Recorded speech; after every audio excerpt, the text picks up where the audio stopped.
se va directo a la atención a diabetes e hipertensión.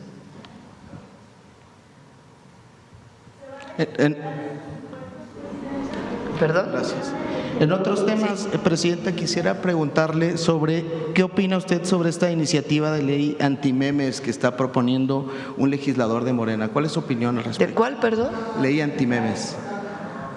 ¿Anti qué? Anti-stickers, perdón. Anti-stickers, memes y demás. ¿Es una iniciativa de un legislador de Morena? La verdad, para ser franca, no la ubico. Ok. En un último tema, hablando de legisladores, Presidenta, se ha generado una controversia con el senador Fernández Noroña por el tema de su avión y demás. Es que él habló de usted, él dice, Sí, él pero dice ya, no voy a entrar en debate con él. Él dice que pues usted pues, incluso… Ya que cada quien es libre de opinar y que a cada quien nos evalúe la gente. No voy a entrar en debate. Gracias, Presidenta. Sí, buenos días gracias. a todos. A ver. ¿Quién más está por ahí? El compañero de allá atrás, sí. Para que no digan que solo los de adelante. Gracias, Presidenta. Carlos Padilla, de la revista Zócalo. Presidenta, nos enteramos de su reunión de ayer con empresarios de 11 países. Si nos puede detallar los alcances de esta reunión, cuáles fueron los objetivos, qué se logró, porque a veces la información es muy parca, ¿verdad? Si nos puede ampliar esta información, por favor. No tenía un objetivo de llegar a una conclusión. Ellos nos pidieron venir a México.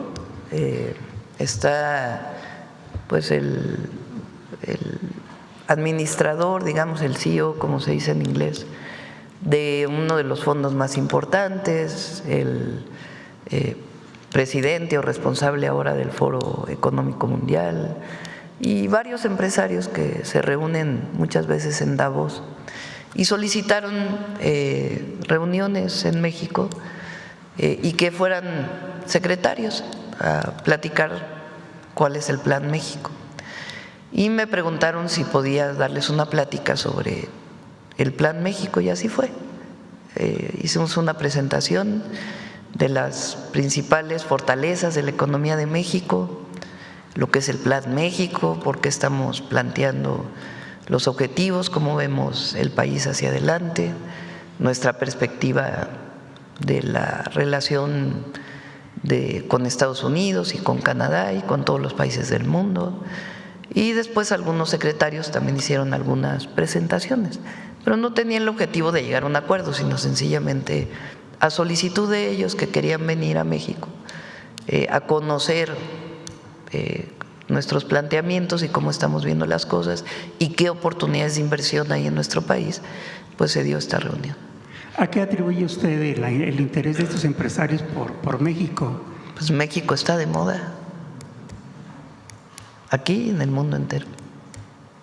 Bien, hace algunas semanas nos informó usted de su interés, del interés de su gobierno por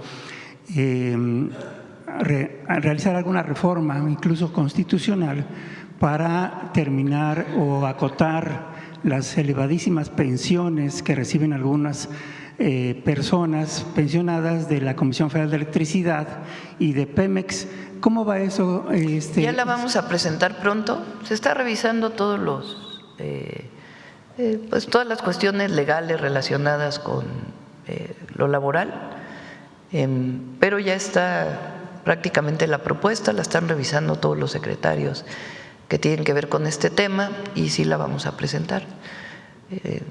Esta situación en donde hay personas que están recibiendo del erario público una pensión de 1 millón de pesos mensuales o 400,000 pesos mensuales, pues no puede ser. Son de Luz y Fuerza del Centro, o lo que fue Luz y Fuerza del Centro, Pemex y algunas otras instancias de gobierno descentralizados, Banca de Desarrollo, en fin. O sea, no pueden recibir tanto de pensiones, es un absurdo.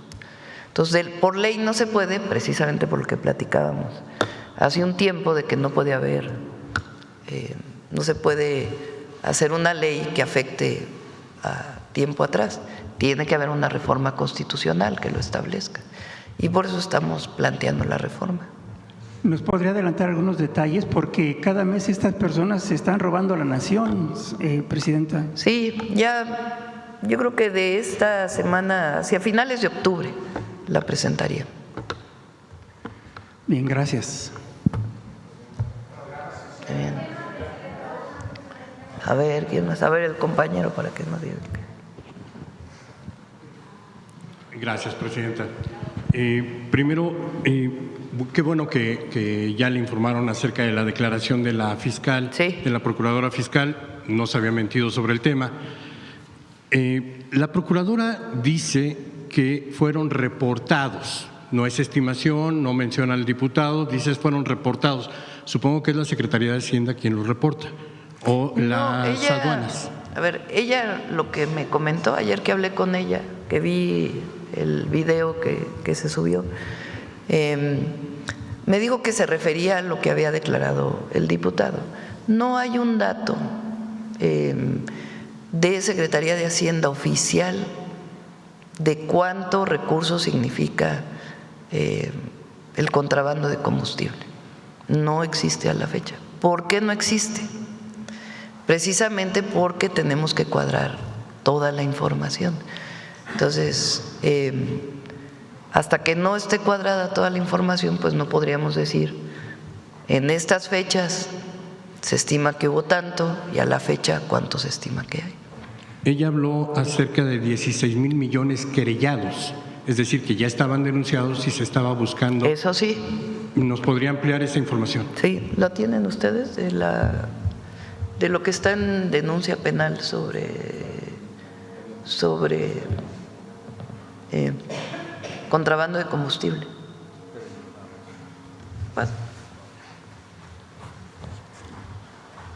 Sí, efectivamente son querellas, son expedientes para casos muy específicos que son integrados por las distintas áreas del gobierno, integrados por la Procuraduría Fiscal y querellados en Fiscalía y en tribunales. Ese es el monto total de los expedientes. Perdón, señor secretario, ¿esos 16,000 millones corresponden únicamente al buque localizado en Altamira? No. ¿A No, cuántos y desde cuándo se presentaron esas querellas? Es decir, ¿cuándo ocurrió el contrabando de combustible? Es el saldo histórico de los varios casos querellados y que obran dentro de los registros. Sí, solamente que me dijera desde qué año se iniciaron estas averiguaciones o cuándo inició. Le preparamos la tarjeta y te la enviamos. Presidenta, está en la Cámara de Diputados la discusión en torno a la ley de amparo.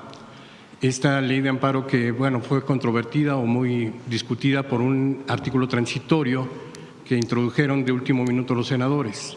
No estaba en su propuesta original, pero parece ser que es el actuar del senador Adán Augusto, que actúa en contra de los presidentes. Lo hizo en contra del presidente López Obrador con la reforma a la ley electoral, cuando metió la cláusula de vida eterna, lo hizo cuando la reforma para que la Suprema Corte de Justicia ampliara el periodo legislativo del presidente en ese momento, lo hizo en la ley de justicia, la reforma judicial, cuando le propuso que fuera Morena quien determinara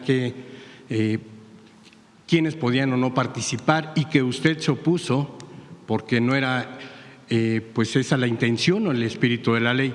Parece ser que el senador Adán Augusto está actuando de manera independiente, pero pues a veces en contra de la cuarta transformación, el presidente López Obrador y usted. ¿Qué opinión le merece esto? Fíjate qué curioso. Yo soy muy respetuosa del Congreso. Hay la idea de que la presidenta decide todo, que soy autoritaria y que lo que pienso yo, lo que decido yo es lo que ocurre en todos lados. Y en este caso es una muestra, no de que el senador Adán Augusto esté en contra de la presidenta, ni mucho menos, sino de una decisión que toman en el Senado que desde su perspectiva fortalecía la ley. Cuando se publica decimos, bueno, no quedó muy bien la redacción, hay que fortalecer o quitarlo o una nueva redacción que garantice pues que no hay retroactividad ahí donde no puede haber retroactividad y que la ley no pueda tener problemas a la hora de aplicarse y que sea sujeta a subjetividades de los jueces, tiene que quedar muy claro en la ley. Entonces así fue. El Senado en las comisiones toma una decisión de que se incluya un transitorio. A la hora de que se aprueba, cuando yo veo el transitorio digo, bueno, no está claro. ¿Qué demuestra eso? ¿Que están en contra de la presidenta? No, que tienen autonomía. Ahora, yo públicamente lo digo, porque no es que les hable, ¡ay, por qué hicieron esto! Públicamente digo, oigan, se me hace que ese transitorio no es claro. Les hacemos una propuesta desde aquí, públicamente, para que quede más claro, para que lo retome en la Cámara de Diputados, si así lo considera. Y vamos a ver, pues, cómo lo considera la Cámara de Diputados. Pero son decisiones que se toman en el Senado. Están en comunicación, sí, con el Gobierno de México, pero tienen autonomía los senadores para proponer, pues, fortalecer o no una ley, y a veces están totalmente de acuerdo, y ellos consideraron que ese transitorio era muy relevante.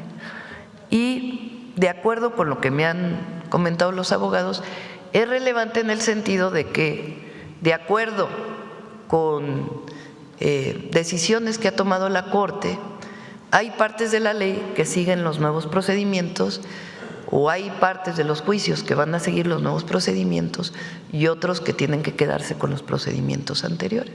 Y eso debe quedar claro en la ley.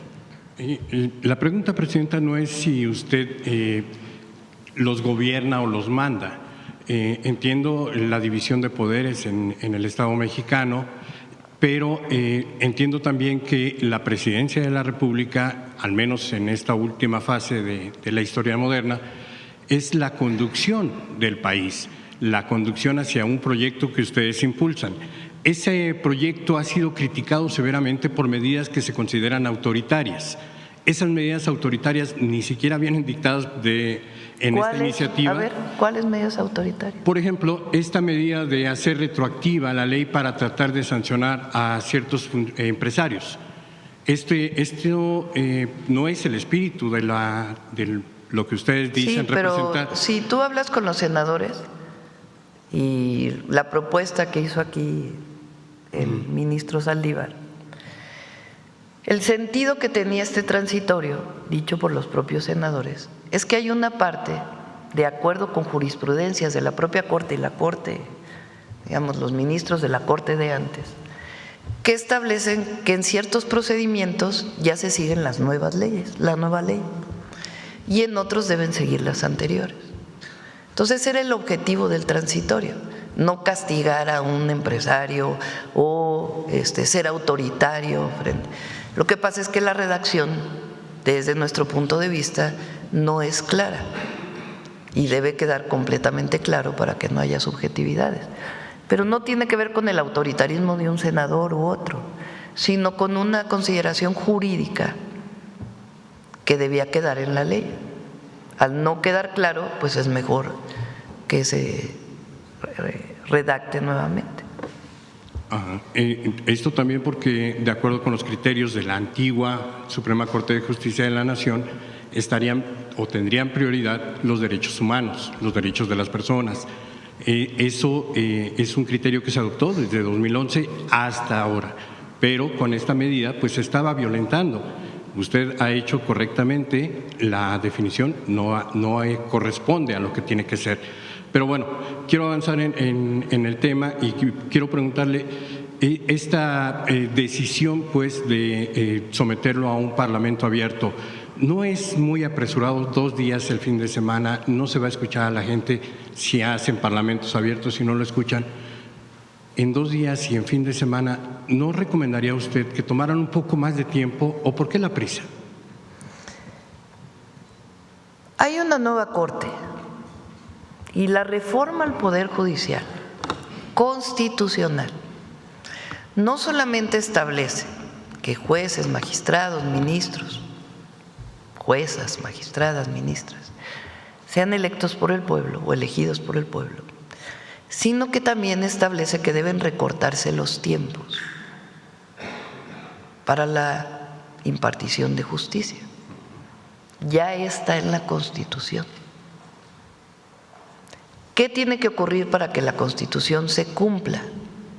Modificar 4 leyes que permitan que, en efecto, en vez de juicios de 20 años, se reduzcan los tiempos para garantizar la justicia. ¿Qué tiene la ley de amparo? ¿Qué cambia en la ley de amparo que se está proponiendo? 1, reducir los tiempos. ¿Qué sigue garantizando? Porque no concuerdo contigo en que no se garantizan los derechos humanos con esta ley. Se garantiza el amparo, que es una de las figuras más importantes de nuestra Constitución y nuestra ley desde el 57. Se garantiza el amparo. ¿Qué es el amparo? La protección del ciudadano frente a un acto de autoridad. Si una autoridad acusa a un ciudadano de algo, la fiscalía acusa a alguien de cometer un delito, la persona tiene derecho a ampararse y poder conseguir una suspensión. Y que la suspensión, si es a favor de quien está solicitando el amparo, le permita no ser detenido, por ejemplo, o no llevarse a cabo el acto de autoridad hasta que no se cumpla de fondo. Después viene una siguiente suspensión y después ya va el juicio de amparo. El juez determina, de acuerdo con el amparo y las condiciones de la acusación, si tiene derecho a la suspensión o no, aunque el juicio de amparo siga. ¿Qué queremos? Pues que no lleven, para protección también del ciudadano, pues que no se lleven 15 años un juicio de amparo, sino que se haga más expedito. Entonces, la ley tiene como propósito fundamental disminuir los tiempos. ¿Quién lo determinó? El cambio en la Constitución. Entonces, esa es la primera. Pero se salvaguarda el derecho del ciudadano a ampararse frente a un acto de autoridad, totalmente salvaguardado. ¿Qué se ha planteado? Que puede ser cuestionado. Que cuando la UIF congele una cuenta, no se permita la suspensión. Porque ¿qué es lo que pasa? Se congela una cuenta por presunto lavado de dinero. Ahora los jueces todo lo suspenden, todo. Porque así está la jurisprudencia de la Corte y las leyes. ¿Qué pasa cuando suspenden? Pues entonces liberan la cuenta. ¿Qué pasa cuando liberan la cuenta? Sacan todo el dinero. Entonces, ¿qué se dice ahora en la ley? Cuando se congele una cuenta, se queda congelada hasta que termine el juicio, que va a ser más abreviado. Si en el juicio la persona demuestra ante el juez que el dinero que tiene ahí es lícito y que no hay lavado de dinero, pues se va a regresar todo su recurso. Si se determina por el juez que no, que sí hay lavado de dinero, pues entonces procede todo lo que tiene que ver con el juicio del lavado de dinero. Ese es algo nuevo que aparece en la ley, que cuando haya congelamiento de cuentas por lavado de dinero, no puede haber una suspensión para que la persona pueda sacar todo su dinero de inmediato. ¿Y cuál es la otra? Que cuando hay un juicio definitivo de la Corte, imagínense un caso donde una persona lleva 15 años litigando un pago de impuestos, por ejemplo. Ya pasó primera instancia y en la primera instancia le dijeron tienes que pagar. Pues él se va a segunda instancia. En la segunda instancia le dices tienes que pagar. El juez pues se va a la siguiente y así 15 años. Hay una decisión, bueno, te amparas frente a esa decisión y así 30 años y nunca se paga. ¿Qué dice ahora la ley de amparo? Cuando la Corte decida, es decir, la última instancia, no te pueden dar la suspensión provisional frente al acto de ya aplicar la sanción de la Corte, la última instancia. ¿Hasta qué momento puede proceder? Hasta el último momento, cuando se pueden cobrar a partir de las garantías lo que le debes al fisco, y ahí de todas maneras tienes que depositar lo que le debes al fisco en una cuenta. Eso es todo lo que dice la ley de amparo. Realmente, digamos, de fondo. Pero el amparo queda resguardado totalmente. Ese es esencialmente. Entonces, los tiempos, los que dice la Constitución. Y eso pues hizo cambiar muchísimas leyes para que sea más rápida la impartición de justicia. Entonces, quien diga que el gobierno le está quitando el derecho al ciudadano de ampararse es falso. Quien diga que le está quitando el derecho de la suspensión provisional es falso, absolutamente falso. Son esas tres medidas principales que están en la ley de amparo. Presidenta, finalmente preguntarle, vemos una recaudación récord en aduanas. ¿Por qué o de dónde surge esa recaudación? ¿Qué fue lo que mejoraron o qué fue lo que descubrieron? Y sobre todo, bueno, pues ahora si logran esta recaudación a través del combustible que se trafica ilegalmente por aduanas, pues ¿cuánto es lo que calculan van a alcanzar en este año o el próximo? Bueno, se establecieron más controles en las aduanas, tanto de Hacienda como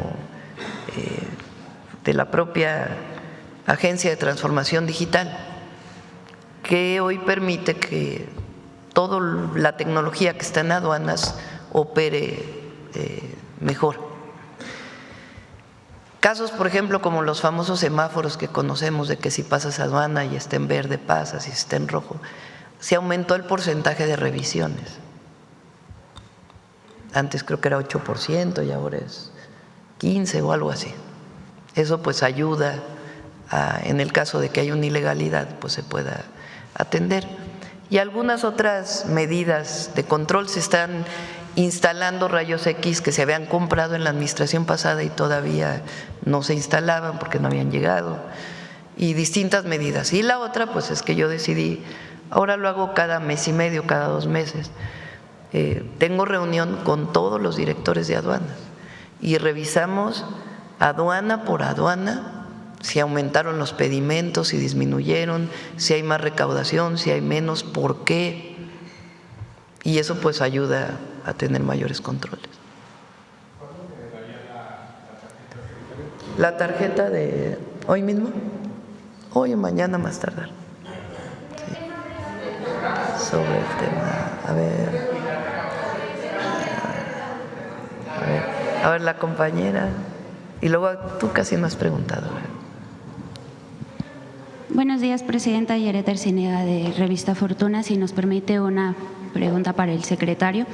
En el marco de la disciplina fiscal y de la sostenibilidad de finanzas públicas rumbo a 2026, ¿qué relevancia tiene la iniciativa para reducir la evasión a través de empresas factureras en el objetivo de pues mantener la relación deuda-PIB por debajo del 50%? Y también preguntarle si están considerando medidas adicionales de este tipo para seguir combatiendo la evasión fiscal y fortalecer la recaudación.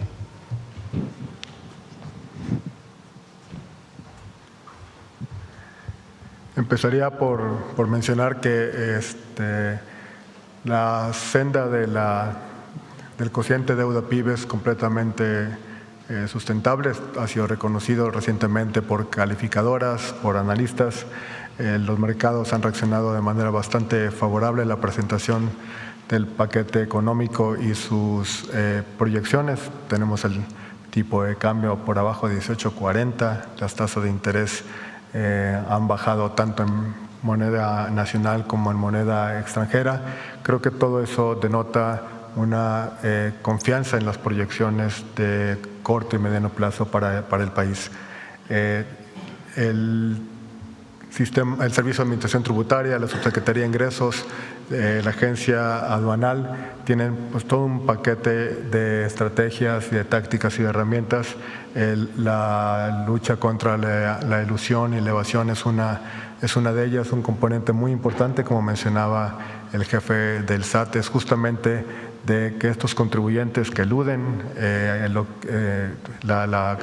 sus contribuciones en un entorno en donde el 99.99% de los contribuyentes cumplen, pensamos que no es aceptable, es algo que nos incomoda mucho en la Secretaría de Hacienda, estas tácticas para eludir, y junto con la ley aduanera, el Código Fiscal de la Federación, los controles y los mecanismos que mencionaba la presidenta, el trabajo muy cercano con la Agencia de Transformación Digital, que yo creo que se nos ha olvidado mencionarlo dentro de las herramientas que han contribuido a este mejor desempeño de los ingresos públicos.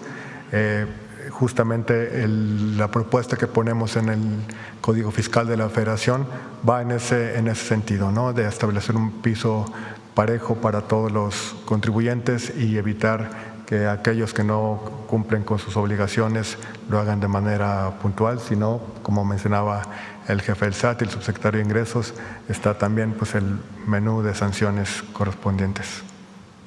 Muchas gracias. En el ámbito aduanero, ¿cómo se está comportando la devolución de impuestos al comercio exterior? En su más reciente informe de finanzas públicas mencionaron una recaudación adicional estimada de 70,000 millones de pesos derivada de las 1,400 nuevas fracciones arancelarias contempladas en la Ley de Ingresos. ¿Podrían detallar cómo ha evolucionado la devolución de impuestos y qué efectos está teniendo pues la nueva clasificación de arancelaria sobre las exportaciones y las importaciones? Bueno, ahí son dos cosas, ¿no? El tema arancelario es para el 2026. Ahora se hicieron algunas acciones como a la entrada de las minimis, les llaman, que son estos pedidos que se hacen de ropa principalmente. Ahí hubo un pequeño aumento, sobre todo por la evasión que había del pago de IVA principalmente. ¿Quién no paga IVA? Eso es importante. ¿Quién no paga IVA? Bueno, aparte de medicinas, alimentos, etcétera. En la importación y exportación, ¿quién no paga? El producto que llega a México, temporalmente, se le incorpora valor agregado en México y se exporta. Por ejemplo, electrónicos que vienen de Asia, de distintos países de Asia, entran a México, aquí hay maquilas que le incorporan un valor adicional y todo lo que entró se exporta. Entonces ahí no se cobra IVA. A esas industrias les llaman IMEX. ¿Qué es lo que estaba pasando? Que mucho de lo que entraba, que decía que iba para exportación, no se exportaba. Sobre todo el producto terminado, unos zapatos. Si importas unos zapatos de Asia y vienen completos, no necesitas ponerle ni las agujetas, pues ni modo que se exporten completos, ¿verdad? Porque si no nada más estaría triangulando la mercancía. Entonces se quitó esa facilidad de la importación temporal a muchos de los productos terminados, como los zapatos, por ejemplo, o una parte de lo textil. A otras, por ejemplo, que viene tela de otros lados y se incorpora a los vehículos que van de exportación, pues ese sí puede tener. Ahora nosotros queremos que esa tela se fabrique en México, una buena parte. Entonces están haciendo algunas adecuaciones a las importaciones. Pero los 70,000 millones de pesos estaban calculados para estos aranceles que estamos sugiriendo se pongan para todos los países con los que no tenemos tratado comercial.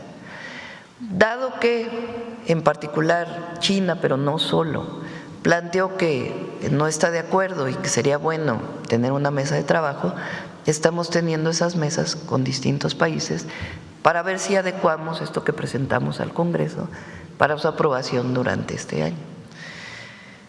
Del ingreso adicional por cierre de importación temporal, habíamos calculado que eran como 10,000 millones, ¿verdad? ¿Sí, Tony, más o menos? ¿O cuánto era? En aduanas, pero del cierre de los permisos temporales y del IVA adicional que se puso a las minimis, eran como 10,000, 20,000 millones, 20,000 millones. De los 500,000 millones, 20,000 millones vienen por ahí. Muchas gracias, Presidenta.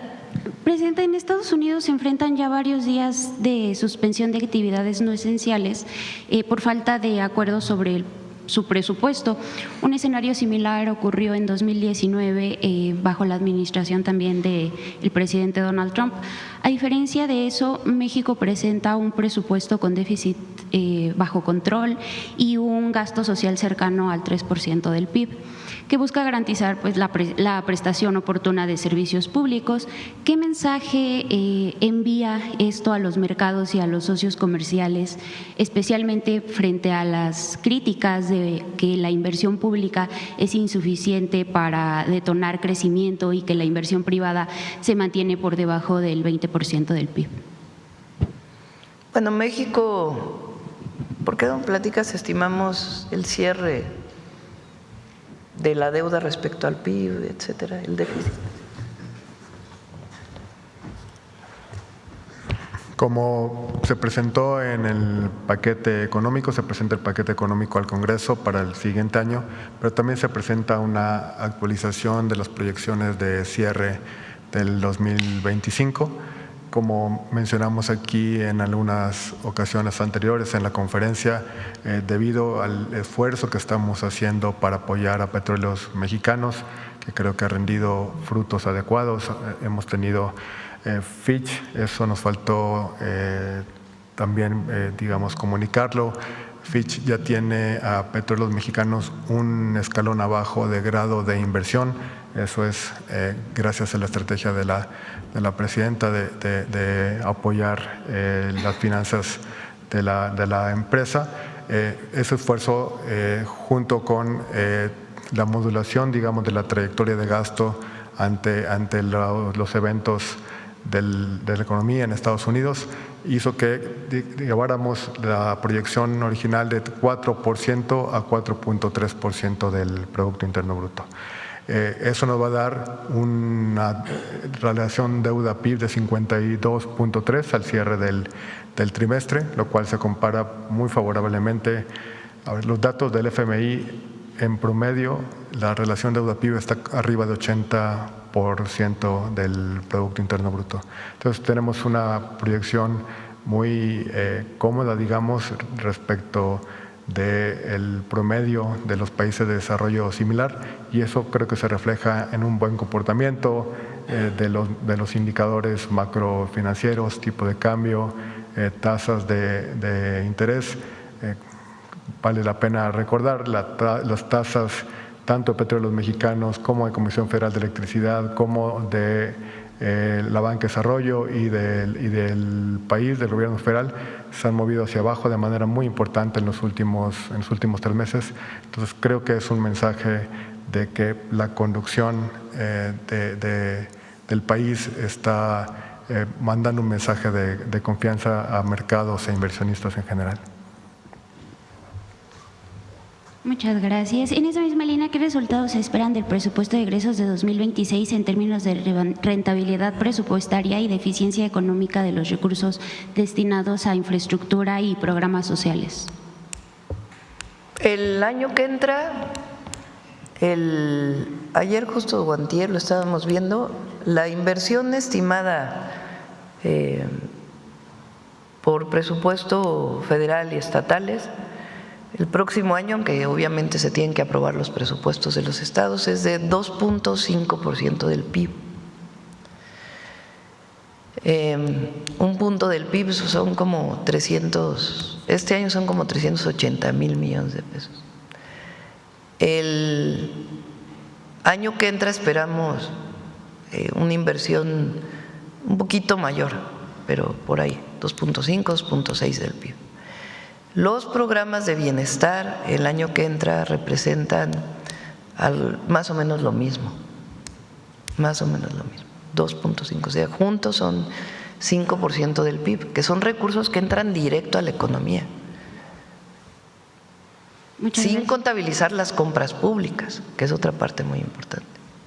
Muchas gracias, Presidenta. Aprovechando la presencia del jefe del SAT, preguntarle qué acciones se contemplan para hacer efectivos los cobros a contribuyentes con sentencias firmes que no han pagado sus impuestos. ¿El SAT puede proceder al embargo de cuentas en estos casos? En particular, ¿podría informar si Grupo Electra ha exhibido alguna garantía o reserva por los impuestos que adeuda y si el accionista principal podría ser considerado obligado solidario como lo establece la ley? Son una serie de pasos. Si quieren, en otra ocasión presentamos esa parte de qué es lo que dice la ley respecto a una vez que la Corte o un juez determina que se deben pagar impuestos. Son una serie de pasos que tienen que seguirse. Por cierto que ayer la Corte de Estados Unidos determinó un pago de impuestos de Estados Unidos, no la de México, un pago que tiene que hacer un empresario mexicano.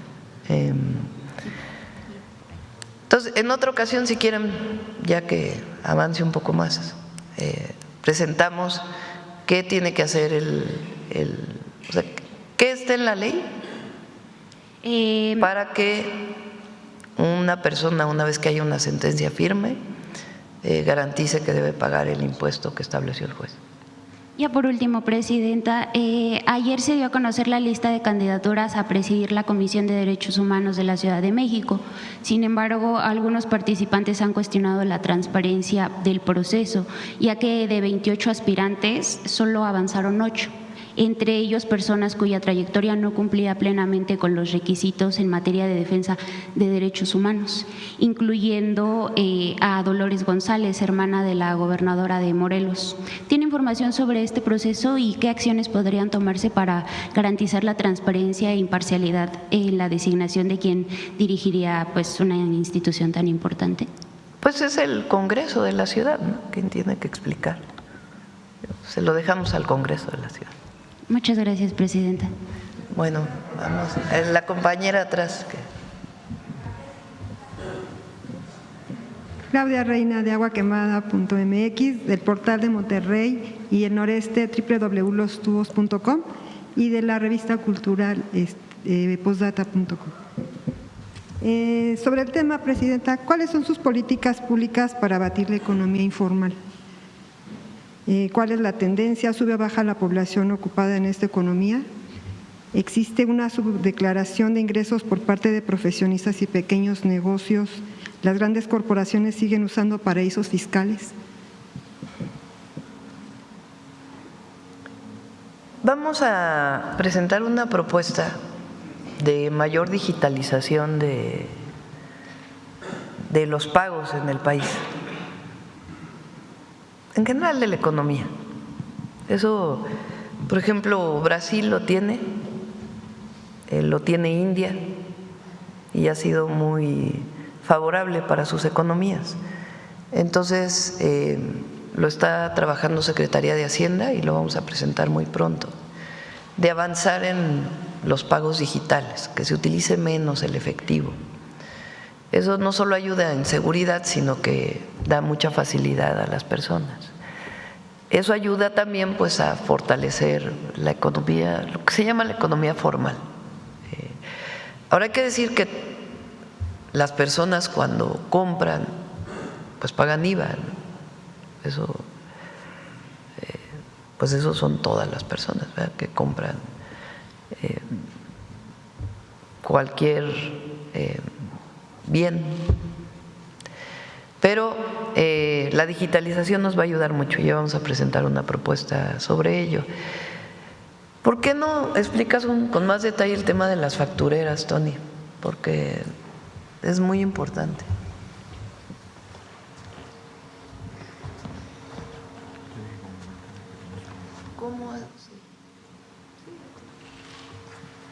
Sí.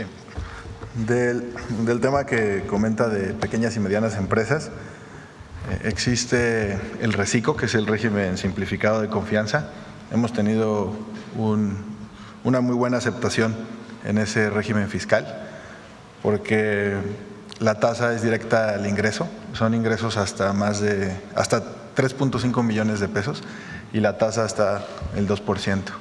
Entonces, ahorita ya hay más de 2 millones de contribuyentes que están en ese régimen, que es el régimen simplificado de confianza, y modificamos para que no presenten la declaración anual, únicamente tienen que presentar las declaraciones mensuales. Del tema de las factureras,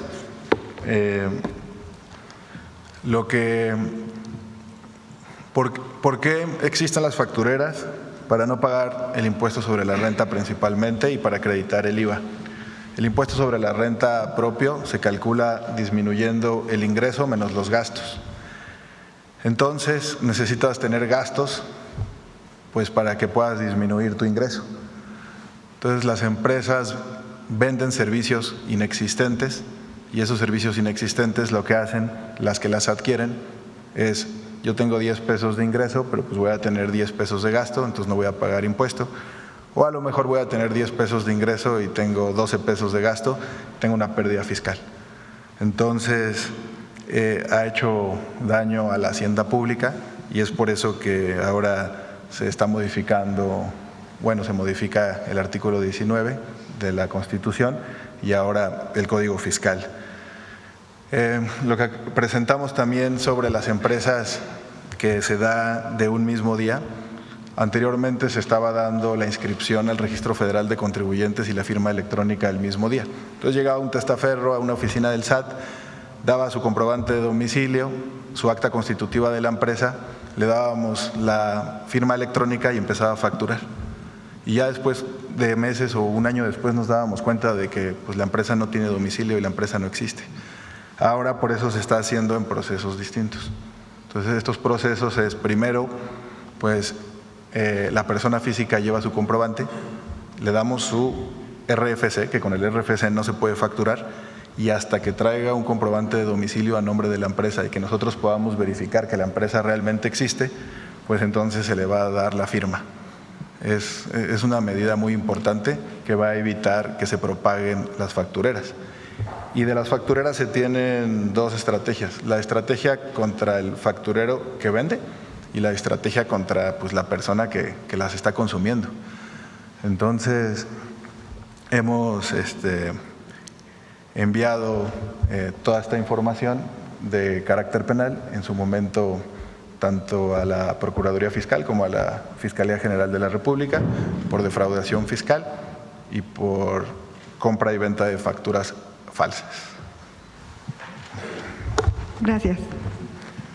Presidenta, en Agua Quemada detectamos que en la mañanera existen dos bloques: el de los medios corporativos como el Universal, Reforma, El Heraldo, Financiero, Proceso, y otros también del medio colaborativo operativos afines a la 4T, muy identificables por pleitesía que le rinden a usted cada vez que toman la palabra.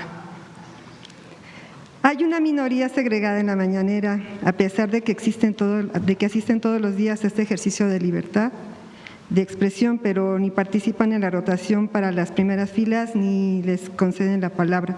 Entendemos que la democracia tiene por fin principal asegurar la igualdad, no solo de las posibilidades, de las oportunidades. Presidenta, ¿cómo resolver este problema antidemocrático? ¿Quiénes son los que no les damos la palabra? Pues hay varios, Presidenta. Porque fíjense, damos la palabra a compañeros, reporteros, reporteras que vienen de medios que se les llaman nacionales, ¿no? O sea, que tienen supuestamente una circulación nacional, aunque en realidad su mayor circulación es en la zona metropolitana del Valle de México. Damos la palabra a medios estatales. Aquí hay muchos compañeros que vienen de Veracruz, de Sonora, de Tabasco, Baja California, de Querétaro, Yucatán, Sonora. Bueno, Sonora ya dije 2 veces. O sea, damos la palabra a medios estatales, que muchas veces tienen preocupaciones o sus preguntas tienen que ver con situación que está ocurriendo en cada uno de los estados. Y damos la palabra a compañeros de medios alternativos, que en general transmiten sus noticias y sus opiniones a través de las redes sociales, o sea, los 3. Y busco, la verdad, siempre variarle en un día y en otro para que todo el mundo tenga la palabra. Hay veces que se sientan muy atrás, adelante. Antes eran los que llegaban más temprano y se sentaban adelante y había una tómbola. Les pregunté, ¿prefieren que no haya tómbola? Y todos dijeron, sí. Entonces, pues, buscamos que haya pluralidad en las preguntas. Gracias, presidenta. Hace unos días… Por cierto que hubo unos que se enojaron un montón con lo que dije ayer. Sí, oye. Gracias, presidenta. Hace algunos días Letinos publicó una factura de empresas azucareras donde se señalaba que un compañero de la mañanera habría cobrado hasta 150,000 pesos por sembrar preguntas en este espacio. Luego la compañera Reinaide denunció el supuesto favoritismo hacia la compañera Nancy Flores, tanto por el frecuente uso de la palabra como por su ubicación privilegiada. La revista Contralínea, a través de la compañera Nancy, analizó que las redes de poder que sostienen a Carlos Loret de Mola simultáneamente, Pájaro Político denunció los millonarios pagos que recibió Contralínea por parte de los gobiernos de la 4T. Se habla de 78 millones. También exhibieron los miles de pesos que obtiene Nancy Flores por sus participaciones en los medios públicos. Presidenta, por rendición de cuentas y transparencia, ¿cuándo la compañera Paulina Silva nos podría informar del dinero del pueblo que su gobierno gastó en pautas publicitarias? Durante este primer año, una tabla de informe, cuánto ganan las televisoras, los medios corporativos, los medios digitales, y si hay una partida para influencers y los llamados youtuberos. ¿Y cuál es el criterio de selección para la propaganda gubernamental? ¿Acaso existe el favoritismo, los recursos son discrecionales? Hay algunos que no reciben, eso sí les puedo decir. No reciben. Pero sí puede haber transparencia. Ahora, Nancy es una muy buena compañera periodista y viene y se le da la palabra como se le da a otro. O sea, por ejemplo, ¿quiénes preguntan normalmente que no coinciden con nuestros puntos de vista? Reforma. A la compañera de Reforma le damos muchísimas veces la palabra. El compañero de Uno TV, que a veces no coincide con nosotros y hace preguntas, le damos la palabra. Aunque hagan, es la verdad. Y es muy buen reportero y le damos la palabra. Al compañero que habló hace un ratito, que muchas veces nos hace preguntas que tienen que ver con cuestionamientos del gobierno, le damos la palabra.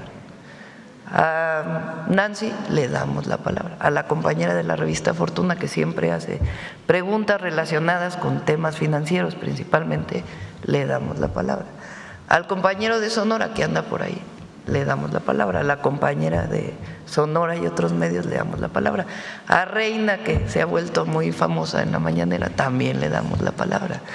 A los compañeros que tienen medios alternativos, le damos la palabra.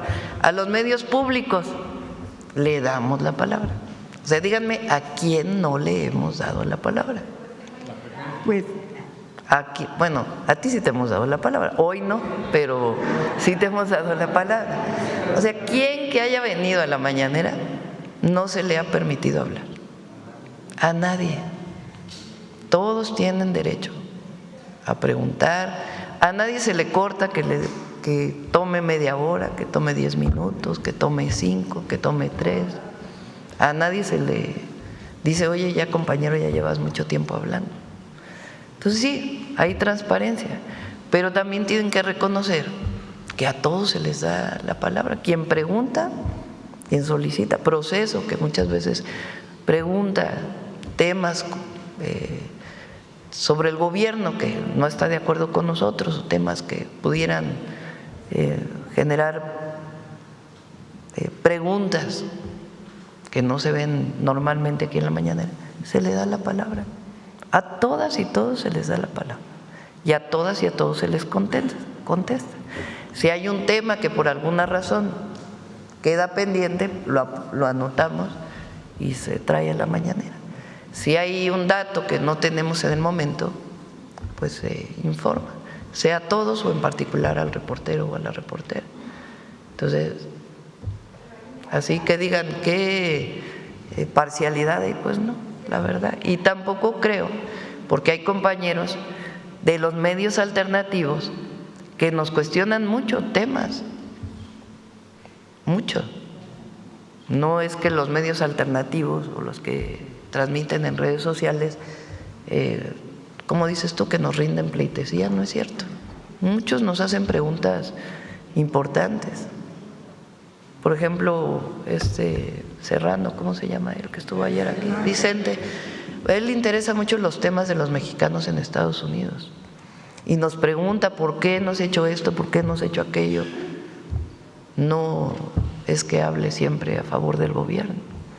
Entonces es un muy buen ejercicio la mañanera y se le da la palabra a todas y a todos. Gracias, presidenta. Ahora, nada que ver con los 8,000 millones de pesos que se destinaban o los 10,000 millones de pesos que se destinaban en la época de Peña. No, pues no. Okay. Gracias. Presidenta, su gobierno adjudicó el contrato faltante para completar el tren que irá de Saltillo a Nuevo Laredo. Espero no equivocarme, pero presidenta, nombrar el tren Ciudad de México-Nuevo Laredo como el tren del Golfo de México fue una de sus respuestas al presidente Donald Trump cuando se le ocurrió nombrar Golfo de América a nuestro Golfo. En su informe usted le propuso en el Zócalo los antiguos trenes de esa ruta se llamaban Águila Azteca y el Regiomontano. ¿Por qué nombrar a un tren con la palabra Golfo cuando no tiene conexión con el Golfo de México? Pues está en el occidente, si no están de acuerdo lo ponemos a votación otra vez, no pasa nada. ¿Por qué no preguntó en sus recientes informes de gobierno por los estados del norte si en Coahuila, Nuevo León y Tamaulipas querían que así se llamara? Los ciudadanos del noreste no tienen voz ni voto en este asunto. Con todo respeto, así fue. Hasta tú te estás riendo de la pregunta. No, es que me causó risa. Podemos hacer una consulta para ver cómo se llaman los trenes. Ok. Gracias, presidente. Sería todo. A ver, ¿quién más? La compañera que no pregunta. Vamos ahora. Mireya Cuellar, de la Jornada Baja California. Presidenta, voy a ir a los temas de Baja California. Una pregunta que nos hacemos los bajacalifornianos, agradecemos las obras de infraestructura que se están haciendo en la entidad, pero es en el sentido, por ejemplo, de por qué se va a construir una desaladora, mientras, tenemos necesidad de agua, pero por otro lado, toda el agua que se va a procesar en una planta de tratamiento que está terminando el Ejército se va a tirar al mar. O sea, ya procesada se va a tirar al mar. Algunos especialistas del Colegio de la Frontera Norte dicen que es mucho más barato esa agua que ya está procesada, reusarla, o sea, generar la infraestructura, en lugar de construir una planta desaladora por el impacto ecológico que tiene, y sabemos, que en Estados Unidos, por ejemplo, o California, no se pueden construir plantas desaladoras, y que además, por ejemplo, sería también más barato revisar toda la infraestructura de distribución de agua en la ciudad de Tijuana, porque más o menos un 30% del agua que llega, que sabemos que cuesta mucho porque viene del río Colorado, se tiene que poner en este acueducto desde Mexicali hasta Tijuana, atravesar la Rumorosa, y sin embargo esta agua después, cuando se distribuye en la ciudad, se pierde porque el sistema de distribución es muy deficiente. Algunos especialistas consideran que sería muchísimo más barato y tendría un menor impacto ecológico solucionar este proceso del agua antes de llegar a la desaladora, porque ya procesada se va a tirar al mar y después se va a sacar del mar para desalarla. No existe una norma de salud pública ni ambiental en México que permita que el agua negra se transforme en agua potable. Es algo que en todo caso se tiene que discutir y los expertos tienen que definir bajo qué condiciones habría una norma de este tipo. En algunos países del mundo, particularmente en África, existe esta posibilidad de que el agua de drenaje se limpie, después se potabilice y regrese de nuevo. En México no existe esta norma. La única norma que existe es que el agua tratada pueda vertirse a un lago, por ejemplo, a una laguna, que permanezca allí durante algún tiempo y además con ciertos porcentajes y después potabilizarse. Esas es hasta ahora las normas. Tendría que haber una norma para poder determinar que el agua de desecho de Tijuana pudiera utilizarse de nuevo como agua potable y tendría que garantizarse evidentemente la calidad. Entonces, hoy por hoy no se podría. Tiene Secretaría de Medio Ambiente con Secretaría de Salud que trabajar una norma de este tipo. En Querétaro, uno de los proyectos era precisamente esto. Hay áreas en nuestro país donde sí se puede, por ejemplo, la presa Madín en el Valle de México, que recibe agua pluvial, muchísima agua pluvial y algo de agua de desecho, se estabiliza y a partir de ahí en cierta época del año puede potabilizarse para entrar nuevamente a las redes de agua potable.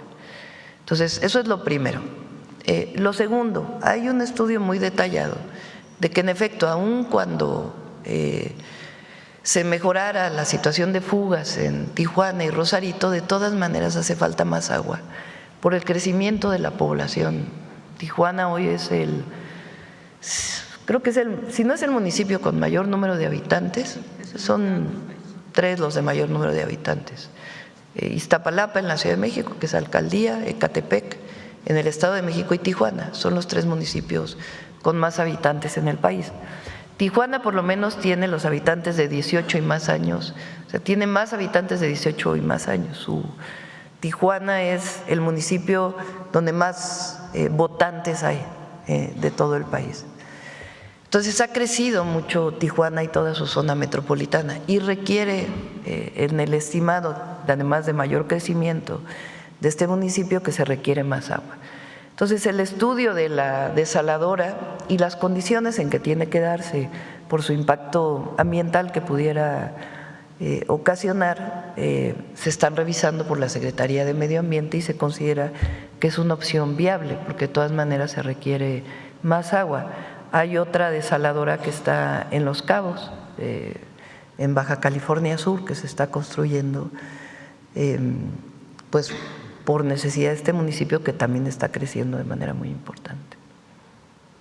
Y Presidenta, con otro tema que también tiene un poco que ver con el tema del agua, el distrito de riego 014 del Valle de Mexicali y Río Colorado es el único del país que, bueno, no firmó el Plan Hídrico Nacional. Ha habido ahí un proceso para consensar y convencer a los productores, pero bueno, en Baja California y particularmente en este distrito hay un problema con la venta de agua. Hay un banco de agua que entiendo que tiene cierto respaldo jurídico, ¿no?, que es el que controla, y ahora, bueno, el agua se le vende al municipio de Tijuana. Por ejemplo, Tijuana cada cuando empieza el otoño, ahorita a partir del 1 de octubre ya agotó la cantidad de agua a la que tiene derecho por los acuerdos del Río Colorado y tiene que comprar el agua al distrito de riego. La compra Tijuana, la compra Rosarito, Tecate, todos los municipios de la zona costa que no tienen otra fuente de abastecimiento. ¿Qué va a pasar aquí en el distrito, con este distrito? ¿Hay algún avance en la negociación? Eso tiene que ver, bueno, primero se sigue trabajando con ellos en la idea de tecnificar el distrito y que el agua que no se utilice, que tiene concesionado el distrito de riego, se regrese a la Conagua o al Banco de Agua Nacional. A partir del cambio a la ley ya no se van a poder transmitir estos derechos, ya no va a poder haber esta venta. Esa es una de las propuestas que enviamos con las modificaciones a la Ley de Aguas Nacionales. Presidenta, o sea, tiene que regresarse a la Conagua. El agua que no se use ya no se va a poder vender, comercializar directamente, sino que tiene que regresarse a la Conagua, para que en todo caso se le concesione durante una época del año, pues directamente a los municipios. Presidenta, hay una preocupación también de algunos productores y legítima que dicen que el negocio del agua, que es ahora de un sector de productores, podría convertirse en un negocio de la Comisión Nacional del Agua o de algunos funcionarios, no una cuestión institucional. Entonces, bueno, yo le comento esto porque ha habido en el pasado venta, corrupción, y no ha sido solo de los productores. Ellos han tenido que hacer negociaciones, acuerdos con algunos funcionarios que tienen o mucho tiempo en la Conagua o mucho tiempo en la Conagua local, ¿no? en el manejo local del agua. Entonces, Eso es justamente lo que ha venido presentando Efraín Morales con Mauricio. Había muchas bases de datos de las concesiones de agua en el país, 3 principales, pero no solo. Al cierre de este año va a haber una sola base de datos totalmente transparente de quién tiene concesionada agua, cuánta agua tiene concesionada y para qué. Obviamente con el resguardo de los datos personales. Esta transparencia y el hacer una sola base de datos pues permite que no haya corrupción y que no se diga te concesiono esta agua sin que esté pagando los derechos que tienen que pagar. La única concesión de agua que no paga derechos es el agua de riego agrícola, por considerarse pues que es necesaria para la alimentación. Todos los demás, incluidos los municipios que tienen concesionada agua, pagan agua por su concesión. Los industriales pagan la concesión del agua. Lo que nos parece injusto es que si estás recibiendo agua de la nación y no pagas derechos, tú lo vendas para beneficio de algunos. Eso es lo que desde nuestra perspectiva no está bien. Si no usas esa agua que tienes concesionada para riego, pues regrésala al Banco de Aguas Nacionales y de manera transparente se concesiona al municipio que la va a consumir y que pague los derechos que corresponden. Y Presidenta, yo quisiera ir, perdón a los compañeros porque son los temas de Baja California y alguno particularmente, por ejemplo, de Tijuana, un tema muy importante. En la última parte de la administración del presidente Peña, Banobras le dio al municipio de Tijuana 1.600 millones de pesos para construir a fondo perdido un sistema de transporte que le llamaron el Sistema Integral de Transporte de Tijuana, que la idea original era una especie de metrobús por las principales vialidades de la ciudad. Bueno, hubo ahí muchas historias de corrupción. Finalmente, el municipio no canceló este proyecto, aunque están ahí vandalizadas estaciones que costaron millones de pesos, puentes, ¿no?, que no se usan para nada porque el proyecto fue un fracaso. Como hubo mucha corrupción, se generó un diseño no por donde debería pasar, sino por donde los transportistas y algunos miembros del municipio decidieron que debía pasar porque aquí el municipio cada año le iba a dar dinero, estos negocios privados con recursos públicos le iba a garantizar a las empresas cierta cantidad de personas que iban a transportar por la ciudad.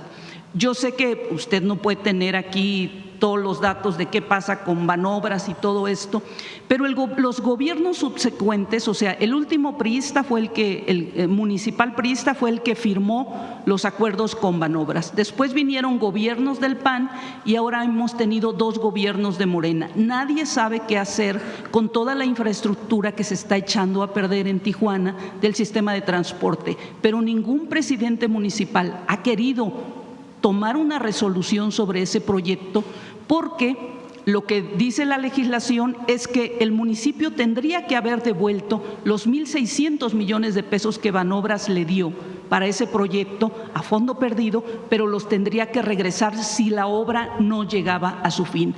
La obra no se hizo, no hay este sistema de transporte en Tijuana, es muy malo el transporte público de la ciudad y yo lo pregunto aquí. Y me gustaría mucho, yo no vengo siempre, no, pero sí me gustaría mucho que en algún momento Banobras nos pudiera explicar cómo es que esto ha sido posible, y no porque yo quiera que Tijuana le devuelva a Banobras el dinero, pero son recursos públicos, sí, son 1.600 millones de pesos y toda la infraestructura está ahí vandalizada, echándose a perder. En algún momento yo he estado preguntando qué van a hacer con este sistema de transporte a medias que se construyó en Tijuana y no hay una respuesta y por eso la estoy planteando aquí. Sí, pedimos a Banobras que transparente el tema y que podamos dar una solución. Con gusto. Muy bien. 9:23, ¿quién más? Yo creo que ya, ¿no? Ya dimos. Cerramos por hoy. Mujeres en la historia. Vamos, Noemi.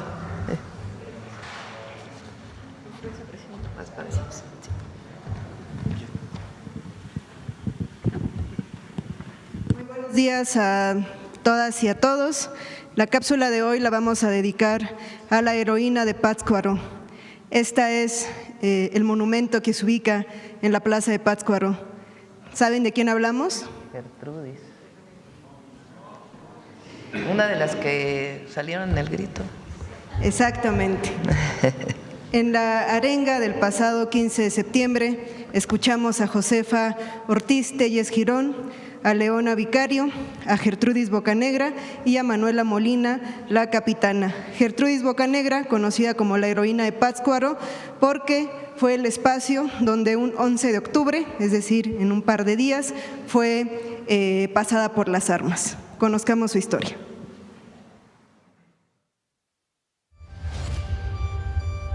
María Gertrudis Bocanegra Mendoza nació el 11 de abril de 1765 en Pátzcuaro, Michoacán. Su padre, Pedro Javier Bocanegra, era un comerciante español y su madre, María Feliciana Mendoza, una mestiza descendiente de un cacique indígena. Su familia ocupaba una posición media en la sociedad colonial, por lo que Gertrudis tuvo acceso a una educación elemental. A los 19 años, y a pesar de la oposición de su padre, contrajo matrimonio con Pedro Advíncula de la Vega y Lazo, un miliciano mulato.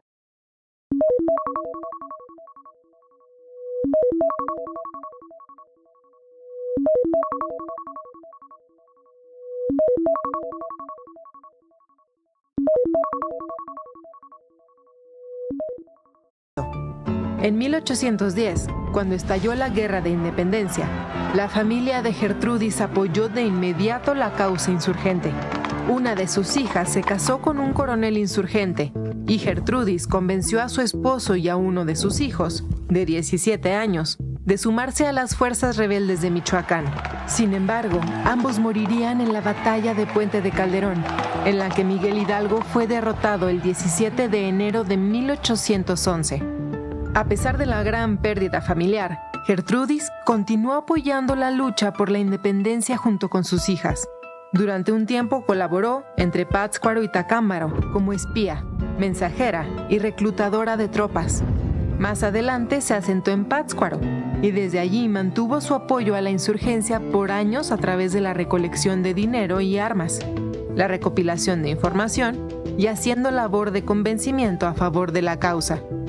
En 1817, Gertrudis se involucró en una red de conspiradores que tenían el objetivo de apoderarse de Pátzcuaro y fortalecer la campaña que el guerrillero español Javier Mina pretendía lanzar sobre el Bajío.